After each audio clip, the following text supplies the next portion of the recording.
السلام علیکم ورحمۃ اللہ وبرکاتہ۔ کرامات و حالات بی بی سکٹ عرف سعیدہ کی کہانی۔ روایت ہے کہ مکہ معظمہ کے قریب ایک گاؤں میں ایک سنار اور سنانی رہتے تھے۔ ان کو اولاد نہ تھی۔ بہت منتیں مرادیں مانگے مگر اولاد نہیں ہوئی۔ اولاد نہ ہونے کے سبب سنانی ہمیشہ آزردہ و غمگین رہا کرتی تھی۔ ایک شب سنانی اسی غم میں روتی ہوئی سو گئی۔ خواب میں کیا دیکھتی ہے کہ ایک بی بی نہایت نورانی صورت، پاکیزہ سیرت اور جسم تمام خوشبو سے معطر تھا، تشریف لائیں اور دریافت فرمائی کہ اس قدر آزردہ اور غمگین کیوں ہیں؟ سنانی نے عرض کیا، میری شادی ہوئے 12 سال گزر گئے ہیں، کوئی اولاد نہیں ہوئی، اس لیے غمگین ہوں۔ سنانی کی غمگین داستان سن کر بی بی کو رحم آ گیا اور ارشاد فرمائی کہ پریشان و غمگین نہ ہو، بی بی سکٹ کی کہانی سننے کی نیت سے 5 پیسے اٹھا کر رکھ، تیری مراد بھرانے پر 2 پیسے کا گڑ، 2 پیسے کی تل اور 1 پیسے کا عود منگا کر بی بی سکٹ کی کہانی سننے کے بعد فاتحہ دلا کر خود بھی کھا اور موجودہ عورتوں کو بھی تقسیم کر دے۔ یہ کلام مبارک آپ کی زبان مبارک سے سن کر سنانی نے پوچھا، آپ کون معظمہ ہیں جو اس وقت تشریف لا کر مجھ غریب کی ہمدردی فرما رہی ہیں؟ تب اس بی بی نے کہا، میں وہ ہوں جس کا بیٹا میدان کربلا میں 3 روز کا بھوکا پیاسا شہید کیا گیا۔ میں اسی مظلوم و بے کس کی ماں ہوں۔ میرا نام فاطمہ زہرا بنت رسول اللہ صلی اللہ علیہ وسلم ہے۔ یہ کلام سنتے ہی سنانی نے چاہا کہ قدموں پر گرے، مگر سنانی کی آنکھ کھل گئی۔ دیکھا کہ صبح صادق کا وقت ہے۔ خوشی خوشی اٹھی اور وضو بنا کر نماز فجر ادا کرنے کے بعد 5 پیسے دھو کر کپڑے میں باندھ کر رکھ دی اور نیت کی کہ اگر مجھے اولاد ہوئی تو میں بی بی سکٹ کی کہانی سنوں گی۔ خدا کی قدرت، اسی ماہ میں سنانی کو حمل قرار پایا۔ بعد 9 ماہ کے چاند سا لڑکا تولد ہوا۔ لڑکے کی پیدائش کی خوشی میں سنانی کہانی سننا بھول گئی، یہاں تک کہ 4 سال گزر گئے۔ ایک روز سنانی اپنے بچے کو لے کر پانی بھرنے کے لیے کنویں پر گئی۔ بچے کو کنویں پر چھوڑ کر خود پانی بھرنے کنویں کے اندر اتری۔ پانی بھر کر جب اوپر آئی تو دیکھا کہ بچہ غائب ہے۔ حیران و پریشان ہو کر بستی کے لوگوں سے پوچھنے لگی کہ میرا بچہ کہاں ہے؟ اگر کسی نے دیکھا ہو تو اس کا پتہ دو۔ لیکن سبھوں نے جواب دیا، ہم نے تیرے بچے کو نہیں دیکھا۔ تب سنانی مایوس ہو کر بچے کی تلاش میں جنگل کی راہ لی۔ ڈھونڈتے ڈھونڈتے جب تھک گئی تو روتے روتے ایک درخت کے نیچے سو گئی۔ خواب میں دیکھا کہ وہی بی بی سامنے کھڑی ہوئی فرما رہی ہے کہ اے سنانی، تو بی بی سکٹ کی کہانی سننا بھول گئی، اس لیے یہ مصیبت میں گرفتار ہوئی۔ سنانی کو فوراً یاد آ گیا کہ کہانی سننا بھول گئی تھی۔ اس بی بی کی قدموں پر سر جھکا کر نہایت عاجزی سے عرض کی، اے دو جہاں کی بی بی، بے شک مجھ سے غلطی ہوئی۔ اب میں دل سے منت مانگتی ہوں کہ میرا بچہ مل جائے تو میں بی بی سکٹ کی کہانی ضرور سنوں گی۔ آپ نے فرمایا، جا، تیرا بچہ کنویں کے قریب کمار کے آوے میں زندہ ہے، نکال لے۔ یہ ارشاد مبارک سنتے ہی سنانی کی آنکھ کھل گئی اور سیدھے کمار کے پاس گئی اور رونا شروع کیا اور نہایت عاجزی اور منت سے کہی کہ میرا بچہ تیرے آوے میں ہے، نکال دے۔ اس نے کہا کہ تو دیوانی ہوئی ہے، آج 3 دن ہوئے میرا آوا آگ سے روشن ہے، اگر تیرا بچہ اس میں ہو بھی تو جل کر راکھ ہو گیا ہوگا۔ بہرحال اس نے لاکھ سمجھایا لیکن سنانی برابر اصرار کرتی رہی، یہاں تک کہ بہت سے راستے چلنے والے جمع ہو گئے اور سنانی کی یہ گریہ وزاری دیکھ کر انہوں نے بھی کمار کو آوا کھولنے پر آمادہ کیا۔ کماری نے آوا کھولا تو دیکھا کہ تمام برتن کو ہیرے جواہرات لگے ہوئے ہیں۔ تمام برتن نکلنے پر یہ تعجب ہوا کہ دیکھ کر کہ بچہ آوا میں بیٹھا ہیرے جواہرات سے کھیل رہا ہے۔ سنانی نے خوشی خوشی بچے کو گود میں اٹھا لیا۔ اس کمار کی ایک ایک ہانڈی ہزار روپے میں فروخت ہوئی۔ یہ شہرت تمام گاؤں میں ہوئی۔ لوگوں نے سنانی سے دریافت کیا کہ یہ کیا ماجرا ہے؟ تب سنانی نے یہ تمام واقعات بیان کی۔ الغرض، سنانی گھر آ کر خود نہائی اور بچے کو نہلایا، 2 پیسے کا گڑ، 2 پیسے کی تل اور 1 پیسے کا عود منگوا کر کہانی سننے کی غرض سے چلی گئی۔ اس گاؤں میں صرف 7 گھر مسلمانوں کے تھے۔ سنانی 6 گھروں میں ایک کے بعد دیگر جا کر کہا، اگر کوئی بی بی سکٹ کی کہانی سنائے تو میں عمر تمام اس کی احسان مند ہوں گی۔ ان 6 گھر والوں نے جواب دیا کہ ابھی تو صبح ہوئی ہے، ہم سب اپنے اپنے کام میں مصروف ہیں، اس وقت ہم کہانی نہیں کہہ سکتے۔ سنانی بہت مایوس ہو کر 7ویں گھر پر جا کر بی بی سکٹ کی کہانی سننے کی خواہش ظاہر کی۔ اس مکان میں ایک ضعیفہ رہتی تھی۔ اس نے کہا، آؤ میں خوشی سے بی بی سکٹ کی کہانی سناؤں گی۔ چنانچہ ضعیفہ نے اسی وقت پانی لائی اور اپنے خاندان کی کچھ عورتوں کو بھی بلوایا۔ تل اور گڑ سامنے رکھ کر بی بی سکٹ کی کہانی بیان کرنے لگی۔ بات ختم، کہانی تل گڑ پر فاتحہ دے کر حاضرین کو تقسیم کر دی۔ سنانی بھی کھائی اور اپنے بچے کو بھی کھلا کر خوشی خوشی اپنے گھر واپس آئی۔ ایک غریب آدمی یہ حال سن کر اس ضعیفہ کے سامنے نیت کیا، اگر میری شادی کہیں اچھے گھرانے میں مقرر ہو جائے تو میں بی بی سکٹ کی کہانی سنوں گا۔ اس نیت کی برکت سے اس کی شادی کی تاریخ مقرر ہو گئی، لیکن وہ کہانی سننا بھول گیا۔ نتیجہ یہ ہوا کہ جس روز شب گشت دلہن کے مکان پر پہنچا، گھوڑا اٹھا کر کھا کر گر پڑا اور دلہا گرتے ہی مر گیا۔ شادی کا گھر ماتم سرا بن گیا۔ لوگ رونے چلانے اور ہائے ہائے کرنے لگے۔ وہ ضعیفہ بھی وہاں موجود تھی۔ اس نے کہا، رونا دھونا بند کرو اور مجھے 5 پیسے دو۔ دلہا ابھی اٹھ بیٹھے گا۔ دلہے کی ماں نے 5 پیسے دیے۔ ضعیفہ نے فاتحہ کا سودا منگوائی اور بی بی سکٹ کی کہانی کہہ کر فاتحہ دی۔ تھوڑی تل اور گڑ دلہے کے منہ میں لگائی۔ اسی وقت دلہا کلمہ شہادت لا الہ الا اللہ وحدہ لا شریک لہ واشہد ان محمدًا عبدہ ورسولہ پڑھتا ہوا اٹھ بیٹھا۔ تمام عزیز و اقارب خوشی خوشی بارات لے گئے۔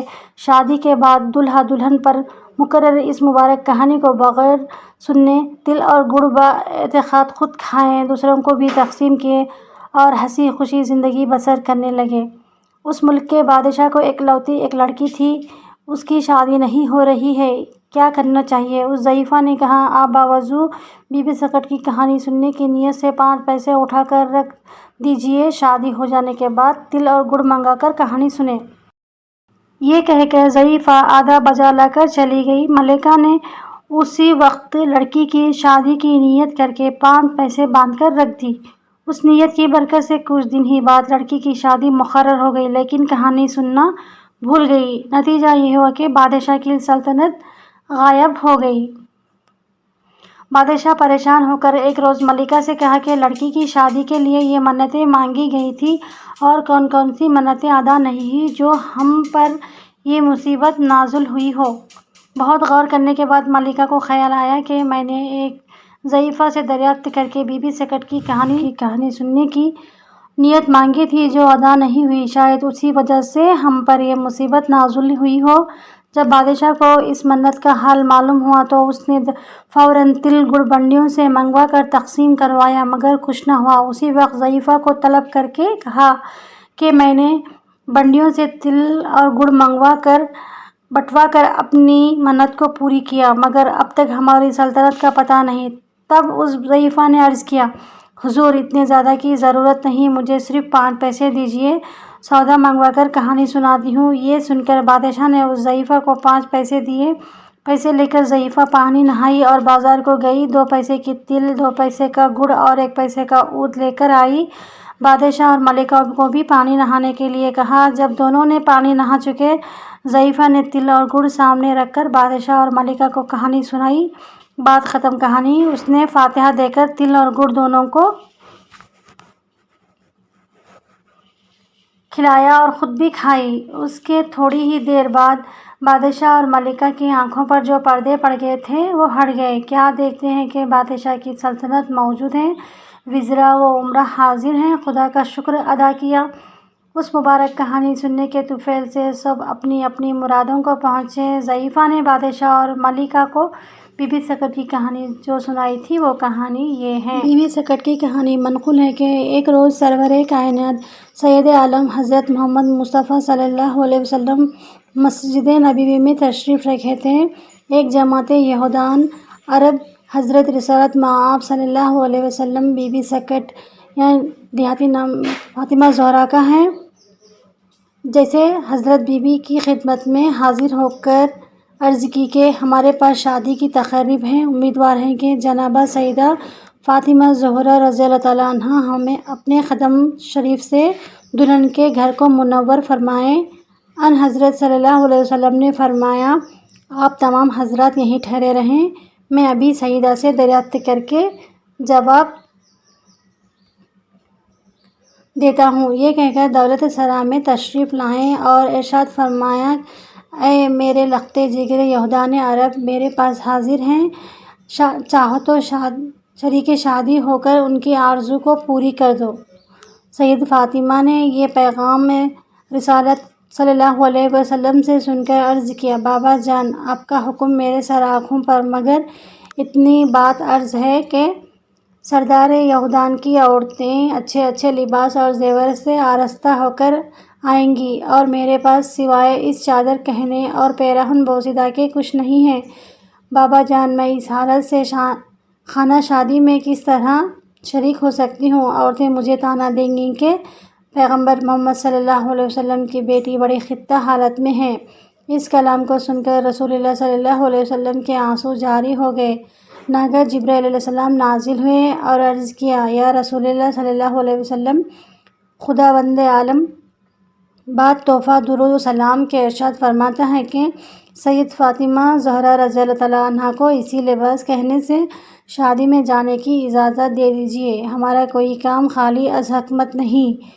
رسول خدا صلی اللہ علیہ وسلم نے یہ پیغام خداوندی اپنے صاحبزادی کو سنائے۔ سیدہ رضی اللہ تعالیٰ عنہا نے سجدہ شکر ادا کیا اور حکم کی تعمیل میں پیراہن بوسیدہ اور چادر کہنا جس میں جا بجا پیبند لگے تھے اوڑھ کر بیت الشریف سے خانہ شادی تشریف لے چلیں۔ ابھی چند قدم بھی نہ چلی تھیں کہ حضرت جبرائیل علیہ السلام حلہ بہشت و زیور اور 1,00,000 حوران بہشتی کو لیے ہوئے حاضر ہوئے۔ سیدہ فاطمہ زہرا رضی اللہ تعالیٰ عنہا کو حوروں نے لباس بہشت زیور سے آراستہ کیا اور چاروں طرف سے حلقہ کر کے تسبیح و تحلیل پڑھتی ہوئی خانہ شادی تک لے گئیں۔ سب عورتیں منتظر تھیں، استقبال کو آگے بڑھیں۔ کیا دیکھتی ہیں کہ لاکھوں کنیزوں کے ساتھ دونوں جہاں کی مالکنیں تشریف لائی ہیں اور ہر کنیز کے ہاتھ میں چنور ہے، قدم قدم پر گلاب کا چھڑکاؤ ہو رہا ہے۔ ان عورتوں نے ایسا سامان، ایسی شان کبھی نہ دیکھا تھا نہ سنا تھا۔ 2,00,000 کنیزوں میں سے ایک بھی روئے زمین پر نظر نہ آتی تھی۔ یہ دیکھ کر بہت سی عورتیں بے ہوش ہو گئیں۔ سب سیدہ فاطمہ زہرا رضی اللہ تعالیٰ عنہا کو کمرے دلہن میں داخل ہوئیں۔ سب یہودی عورتیں اپنی مذہبی رواج کے موافق سجدے تعظیمی ادا کرنے لگیں۔ بوئے جنت ایسی مہکی کہ ہر ایک عورت غش کھانے لگی۔ خصوصاً دلہن پر اس قدر غشی طاری ہوئی کہ وہ اسی عالم بے ہوشی میں فوت ہو گئی۔ پھر کیا تھا، خانہ شادی ماتم سرا بن گئی۔ سارے لوگ رونے چلانے اور سرکوبی کرنے لگے۔ جناب سیدہ رضی اللہ تعالیٰ عنہا کو ان لوگوں کا یہ حال دیکھ کر بے حد صدمہ ہوا۔ آپ نے وضو کر کے 2 رکعت نماز قضائے حاجت بجا لا کر سربا سجود بارگاہ خالق ارض و سما میں بکمال خضوع و خشوع عرض کرنے لگیں اے میرے معبود، اے مردوں کو زندہ کرنے والے، یا حیو یا قیوم، تجھ کو واسطہ میرے باپ محمد رسول اللہ صلی اللہ علیہ وسلم کا، اس دلہن کو زندہ کر کے بنت محمد صلی اللہ علیہ وسلم کی لاش رکھ لے۔ ابھی آپ سجدے سے سر نہ اٹھائے تھے کہ دلہن الحمدللہ رب العالمین کہتی ہوئی اٹھ بیٹھی اور پھر سید النساء رحمۃ اللہ علیہ کی طرف دیکھ کر عرض کی السلام علیکم یا بنت رسول اللہ صلی اللہ علیہ وسلم۔ اس کے بعد قریب آ کر قدم بوس ہوئی اور عرض کی اے 2 جہاں کی مالکنی، آپ کے بابا جان پیغمبر برحق ہیں اور ہم سب لوگ باطل پر ہیں۔ میں بصدق دل سے کہتی ہوں اشہد ان لا الہ الا اللہ وحدہ لا شریک لہ واشہد ان محمدًا عبدہ رسولہ۔ اس واقعہ کو دیکھ کر کئی مرد و زن ایمان لائے اور حضرت بی بی فاطمہ زہرا رضی اللہ تعالیٰ عنہا پر سے جواہرات نثار کیے اور کئی کنیزیں نذریں دیں۔ سیدہ فاطمہ رضی اللہ تعالیٰ عنہا نے تمام کنیزوں کو قبول فرما کر خدا کا شکر کرتی ہوئی عصمت سرا میں واپس تشریف لائیں اور تمام واقعات رسول اللہ صلی اللہ علیہ وسلم سے بیان کی۔ حضور اکرم صلی اللہ علیہ وسلم تمام واقعات سننے کے بعد اس انعام خداوندی پر سجدہ شکر ادا فرمایا اور تمام کنیزوں کو آزاد فرمایا۔ جو اس کہانی کو صدقے دل سے سنے گی اس کی مراد بھر آئے گی اور جو انکار کرے گی اس کی سزا پاوے گی۔ اللہ تعالیٰ سے دعا ہے کہ حضرت بی بی سیدہ فاطمہ زہرا رضی اللہ تعالیٰ عنہا کے طفیل میں تمام بیویوں کی مرادیں بھرائے، آمین ثم آمین۔ کہانی سننے کے بعد ایک بار الحمدللہ شریف، 3 بار قل هو اللہ، 3 بار درود شریف پڑھ کر حضرت بی بی فاطمہ زہرا رضی اللہ تعالیٰ عنہا کے نام فاتحہ دے کر تمام بہنیں اپنی اپنی مرادیں بھرانے کی خداوند تعالیٰ کی بارگاہ میں دعا کریں، آمین۔ انشاءاللہ دعا قبول ہوگی۔ تامت